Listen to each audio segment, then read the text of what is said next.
Hey guys, Seed up here, and I finally watched Spectacular Spider-Man. And I was wrong.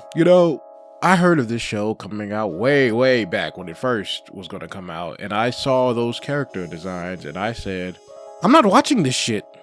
I'm not doing it. I saw that Doc Ock one. I'm like, what the fuck are these character designs? And it really made me say, fuck this show. I'm like, no, I'm not going to do it. It's going to suck. I'm out. Never watched the episode, did not care. And then I kept hearing that it was good, and I was still like, whatever. And then people were saying it needs another season. I'm like, still whatever. I don't care. This shit sucks. I already know it, because I know how people be talking about Spider-Man sometimes. They'd be like, this shit's good. And I'm like, no. It's probably going to be trash. I know how that is. I know how that Spider-Man hype goes. And anyway, years later, it goes on Netflix, and I started watching it because I'm bored. Netflix, it's on. I'm like, all right, I'll give it a shot. What the fuck, whatever. I wasn't gonna schedule a time where it comes on and I have to be prepared and ready for it when it comes on TV or something. If it comes on at like 6, I'm not about to be like, all right, it comes on at 6. Let me get ready to watch it. No, I wasn't gonna be none of that shit. So I'm on Netflix. I'm bored, and I give it a shot, and I decide to watch it. And I was wrong. It was fucking good. I was fucking wrong. I should have fucking gave it a shot. It's my fucking fault on that, I will say. But it's those fucking character designs, y'all. They got me. It was the goddamn character designs. I still think those character designs are trash. I'm sorry. Electro looks trash. I don't care. I'm not feeling Doc Ock. Venom is there. It was the character designs. That was the main thing. But anyway, let me get back into why. This show actually did its shit. Not since like the 90s Spider-Man have I felt like a cartoon show has captured Spider-Man. But this one did. This one fucking did its shit. It got everything that I needed and wanted right. Everything. The bad thing is when I started watching it on Netflix, it was only out for like 2 weeks or something, and then it went off. So it took me hella longer for it to finally get on Netflix again for me to watch it again. I was like, what the fuck? It was only on for like 2 weeks years ago, and then now it's finally back on there now. And I was able to finally watch it now. But it took me years to fucking be able to watch it because I couldn't find it anywhere. It was on Crackle, and I missed it on Crackle. I tried to watch it on YouTube, fucking pirating and shit. They was always taking it down when I got to a certain point. So thankfully, I was finally able to watch this show. I should have known when they introduced the Enforcers, and for people who don't know who the Enforcers is, that was like a way old 60s Spider-Man villain, like back in the day, in like his first 10, 15 issues they came. So when they put those villains in, I should have known that this show did its research, and it did a lot of research on comics and shit in this show. So it did its shit. Because I'm like, oh yeah, he was fighting them, in his early days. He was, fighting them people. And I like some of the changes that they made. Now, the problem with certain comic stuff that gets adapted into movies, TV shows, is they change too fucking much. They change it completely. You need to be able to change it in your own way, but also keep the lore. And that's what this show did greatly.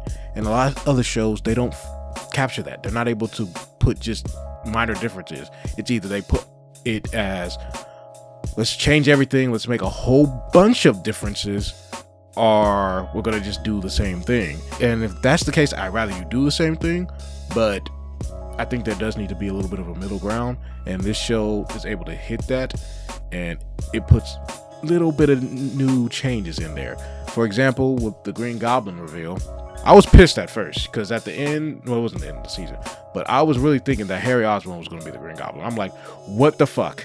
No. That part pissed me off, but they even did that in a good way, because on the original reveal, it was not like that.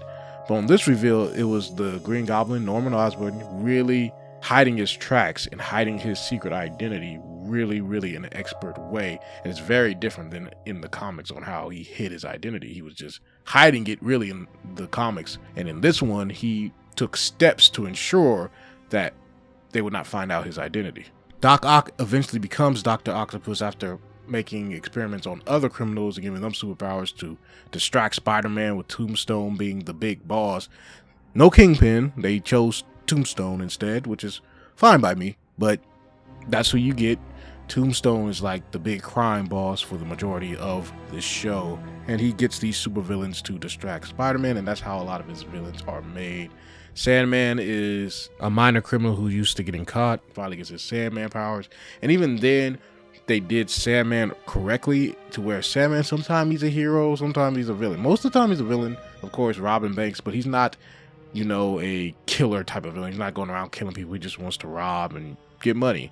And he's not really trying to hurt anybody, and the show captured that as well, showing him that he will save people.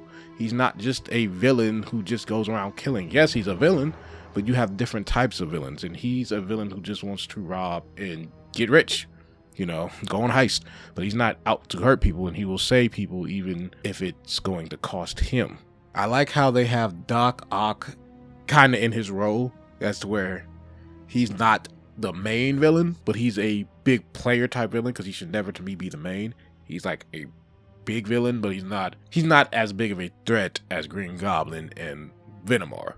And speaking of Venom, let's talk about Venom. And see, this is my problem with the movie. In the show, they got it right. They got it right. He's serious. He's trying to fucking ruin his life. In the fucking movie, he's just fucking joking around, cracking jokes and shit. I'm like, that's not Venom. This is not Venom. This is not Venom. This is someone else. This is some different type of character. That's not what he does. In the show, they captured the hate of how he is obsessed with trying to ruin Spider-Man, him and the suit, and it's the hate is the reason why the suit is attracted to him, and also because the suit wants Spider-Man, and it's the hate of Spider-Man, Peter Parker, that drives both of them to try to kill him. And that's something that in the movie we will never have. In the movie, it's just fucking jokes. I know I'm going off on a tangent about the movie, I'm sorry, but they got it right in the show. That's how Venom is supposed to be. He's menacing. He's the type that I'm going to do shit to your life, to Spider-Man. And for people who don't know, when you fuck with Spider-Man's family, that's when he gets serious. That's when he shows his true strength. Venom's the only one who could do that, and Spider-Man still can't do shit. He could go and threaten Aunt May, everyone, and Spider-Man still can't do shit. He could fight them all out, but he cannot stop him. He's the only villain, well, him and Carnage, but Carnage really doesn't concern himself with Peter's family like that. And Venom has a closer connection with Peter Parker and Spider-Man. So anyway, he's the only one who will go into like his family's life, into his life, threaten his family, threaten his Aunt May, threaten it to his face, and say, you still can't do shit about it. I'm not one of your other villains. You can't do shit. I will do it right to your face, and you're not going to be able to do a goddamn thing about it. That's Venom. That is Venom, and that's what we miss. He's not as menacing to me in the fucking movie. He's a fucking joke sometimes. He's not a joke, but he's a joking like character. He's not menacing. I don't feel the fear. You know, I was like, what the fuck is Spider-Man gonna do? You know, sometime in the show, I'm like, what the fuck is he gonna do? Like, you can't fucking stop. You can't stop him. He can't stop him. He legit cannot beat him. He has to go and figure out different ways to beat him. Usually, when Spider-Man is mad and you're fucking with his family, he could just outmuscle you and defeat you because Spider-Man's really fucking strong. He just holds back. With Venom, it doesn't fucking matter. He could, like I said, punk him in his face, punk him to his family. I'm going to kill your family and I'm going to kill your Aunt May, and you're not going to be able to do shit.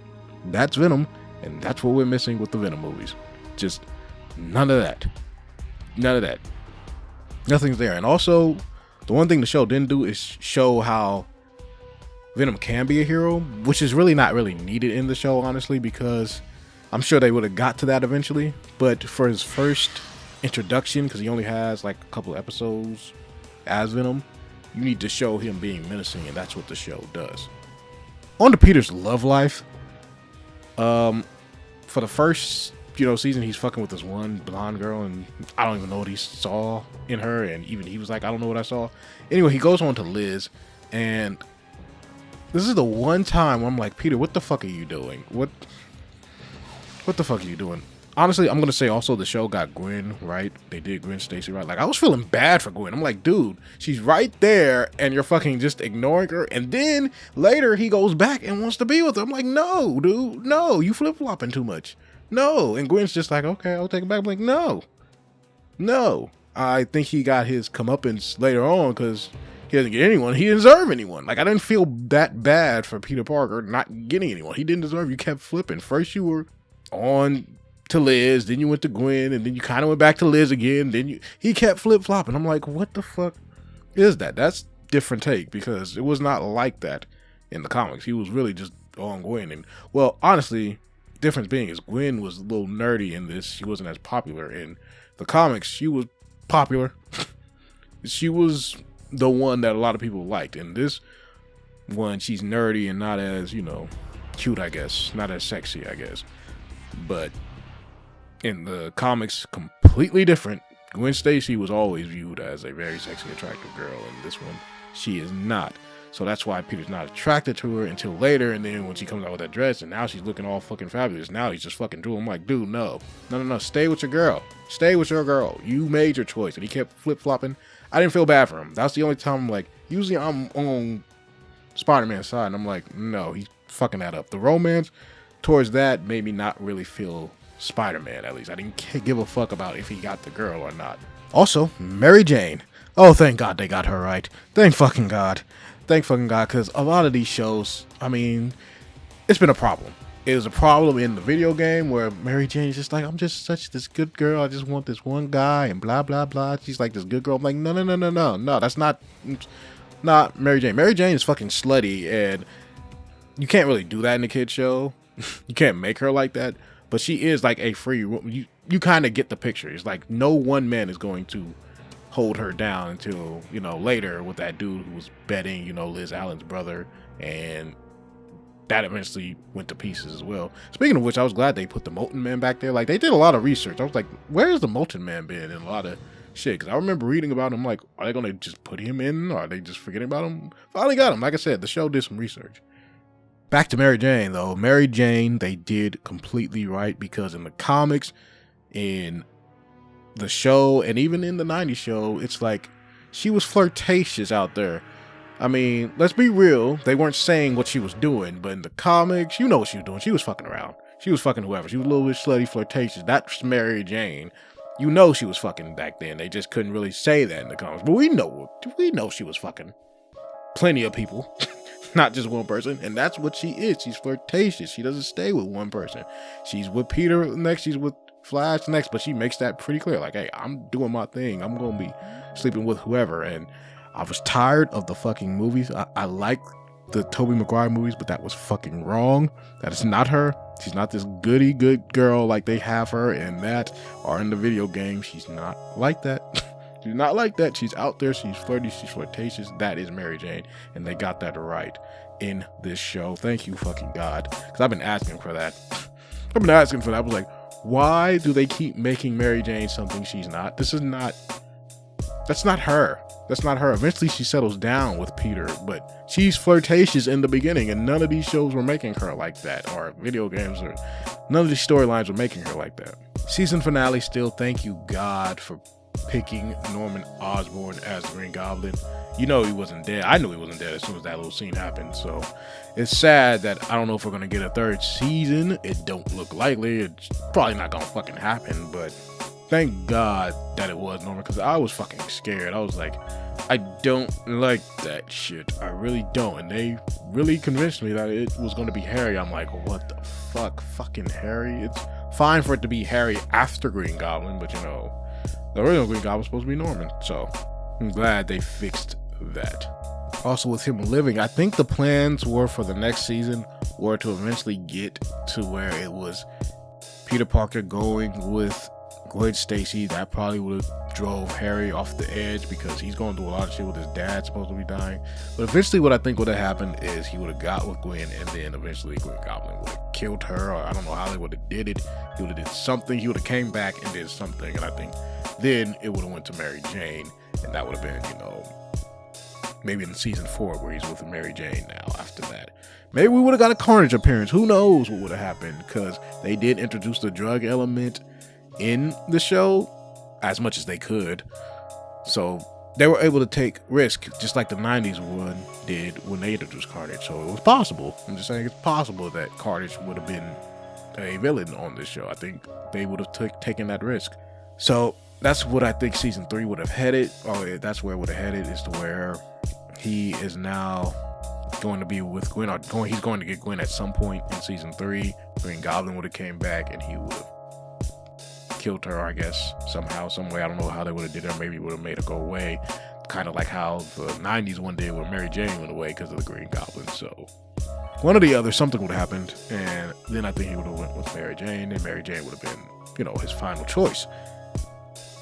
And also, I don't know what Venom was going to do. I think Venom might have actually went to Flash because of the whole leg thing. And I don't know. I don't know what they were going to do with Venom because it seemed like the suit was done with Eddie. It seemed like it. And I don't know if they would have went anti-Venom. And I don't know what they would have did. But it's a lot of questions that we'll never know the answer to. I will say this show did its shit. Why did they make those fucking character designs like that? I'll still never know. I still do not like the fucking character designs. Still don't. That was still trash. I will stand by that. But the show was good. It did its shit. And that's all I gotta say. See you about. Peace.